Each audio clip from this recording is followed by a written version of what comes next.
Okay, so Susie, would you take us through the pairing of air and earth, please? The pairing of air and earth. The degree of freedom from unwanted thoughts and the degree of concentration on a single thought are the measures to gauge spiritual progress. When there are thoughts, it is a distraction. When there are no thoughts, it is a meditation. Sri Ramana Maharshi. I don't think we ever hear it enough. So again, we're going to move from the bottom and go up. We're going to go from below, just like we did with the pairing of fire, water, and then we're going to go up gradually. Okay? Mm-hmm. So, all yours. To answer the question, who am I now have a solid foundation from which to derive the movements in consciousness by which I create my reality.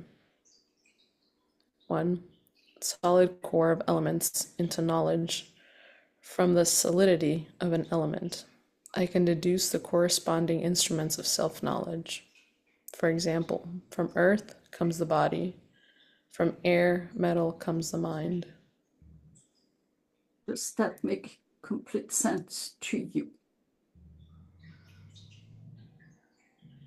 From earth comes the body, from air, metal comes the mind.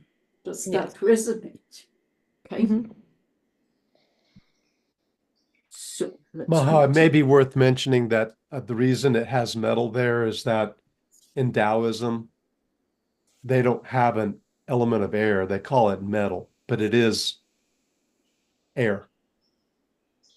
Is there any reason why they call it metal over air? Yes, It's maximum contraction. Go ahead.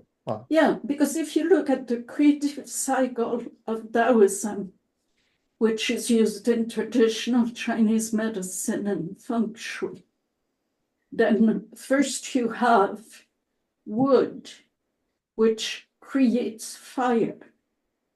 Then fire creates earth. You can see how that progresses.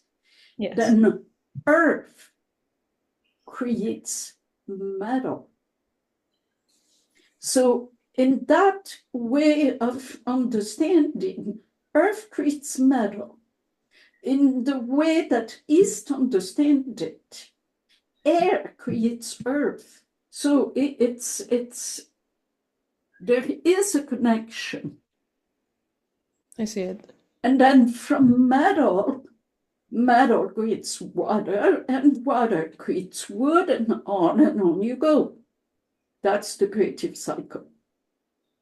Then the same 5 elements enter in destructive cycle, like wood destroys earth, fire destroys wood, metal, my bad. Fire destroys metal, metal destroys earth.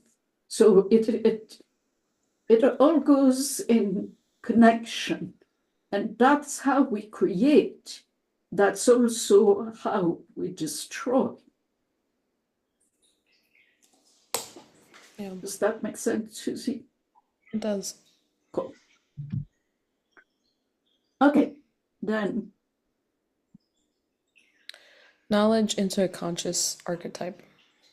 From an instrument of self-knowledge, I can deduce the conscious archetype acting through me. For example, from the body comes the officer, from the mind comes the engineer. Again, does that make sense? Yes. Okay. Consciousness into desire. From a conscious archetype, I can deduce what its deliberate desire is. For example, from the officer comes the desire of sacredness. From the engineer comes the desire for freedom. Now, if Anna were here, she would say, I want to be an engineer. I want to be free. Well, don't we all? And she's here. So, beautiful. Oh, and there's a note. The note says, these 6 days of primary creation are moved by the power of synchronicity. This means that there are no delays, no time or mind between my intentions and its manifestation. Yeah. And that power of synchronicity in Hebrew is the name Elohim. It is the God name that says, let there be light, and that saw that there was light. Said differently, there was no delay between the intention, let there be light, and its manifestation. No time, no mind. And boom, there it was. That's how Elohim created in 6 days the heaven and the earth. That's how it's done. I remember one time, and I don't remember what context it was in, but we were having a conversation about truth, right? And basically saying if you have 100% truth, then everything comes immediately. Yeah, That's what this is reminding me of. It's like there is no lie in the intention, so everything happens in the blink of an eye. it's exactly Right. right. Right on.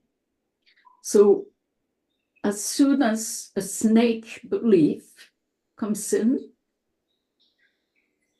that is generally hidden from our consciousness, we create and manifest a reality that we didn't think we wanted.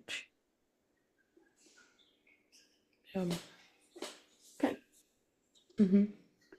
So that's, Maha, yes, yes. I was just going to come in case you didn't see it. Kim said she's in a stable location now. Oh, wonderful. Lovely. So let's continue